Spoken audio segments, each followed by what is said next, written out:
Halløj alle sammen. I dag så vil jeg snakke lidt om ham her, Epstein. Og jeg vil ikke sige alt for meget her, for min kanal bliver allerede censureret nok i forvejen. Men jeg har fundet et lille klip, der meget godt opsummerer alt det rod, der har været omkring det. Og så bagefter vil jeg lige påpege noget, som jeg synes er meget, meget vigtigt at vide i forhold til den her sag. Og som ingen af medierne rigtig skriver om. Så ja, lad os se det lille klip sammen.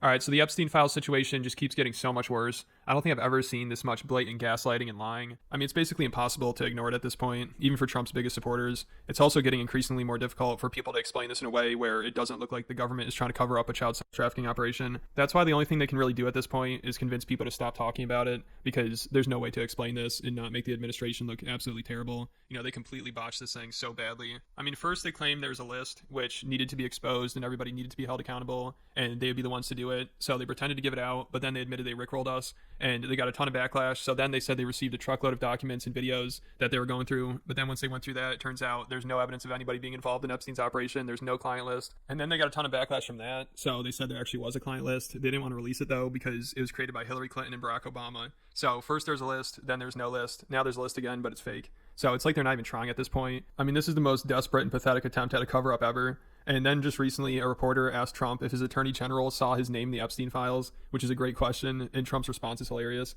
He starts talking about the credibility of the files, which again, just last week, they said there were no files, but now they're files, but he doesn't trust the credibility, of course. I wonder why. And after he's asked about it, he's like, Pam Bondi gave me a briefing, and in terms of the credibility, I'd say those files were made by Obama and Biden. I mean, he doesn't even sound very confident in his lies anymore. You know, he's asked if his name is in the Epstein files, and he's just like, you can't trust them. Obama probably made them. I mean, he even says it like he's speculating, like he's just coming up with that.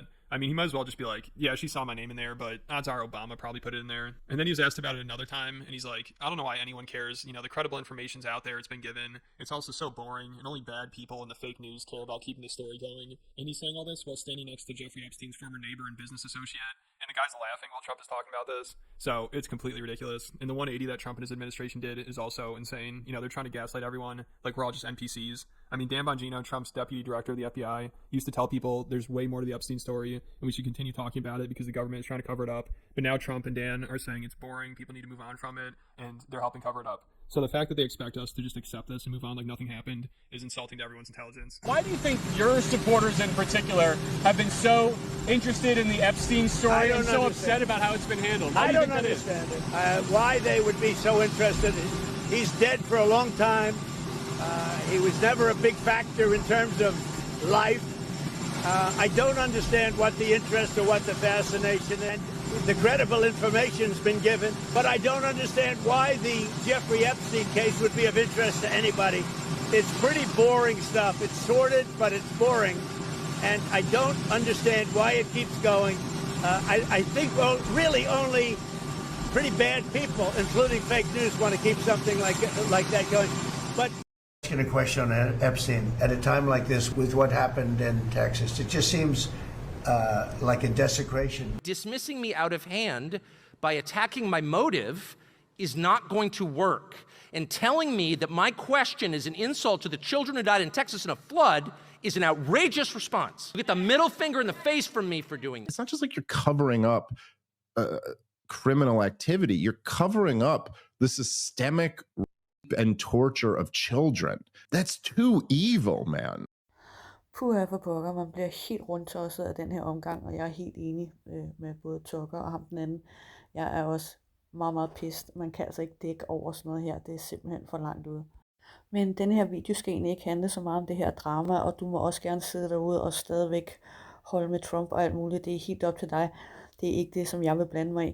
Det jeg bare gerne vil oplyse folk om her, og som jeg synes er en interessant vinkel, det er, at mainstream-medierne totalt nedspiller det faktum, at Epstein han arbejdede for et land nede i Mellemøsten.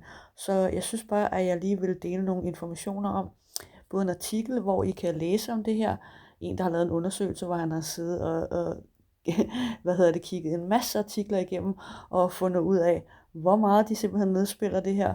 Og så vil jeg gerne lige også dele nogle links til nogle bøger, hvor I kan læse meget mere om det her, og det er en, der hedder Whitney Webb, som har skrevet 2 fantastiske bøger om det her emne, og hvor hun dokumenterer altså hans bånd til det her land i Mellemøsten, som vi åbenbart ikke kan snakke negativt om, fordi så er man åbenbart verdens ondeste menneske.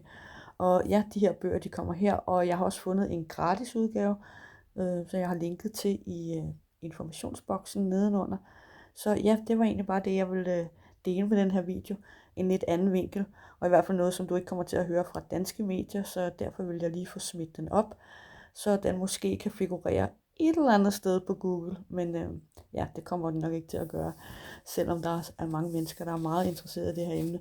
Og jeg synes, det er vigtigt, at vi ved, hvad vores politikere de laver.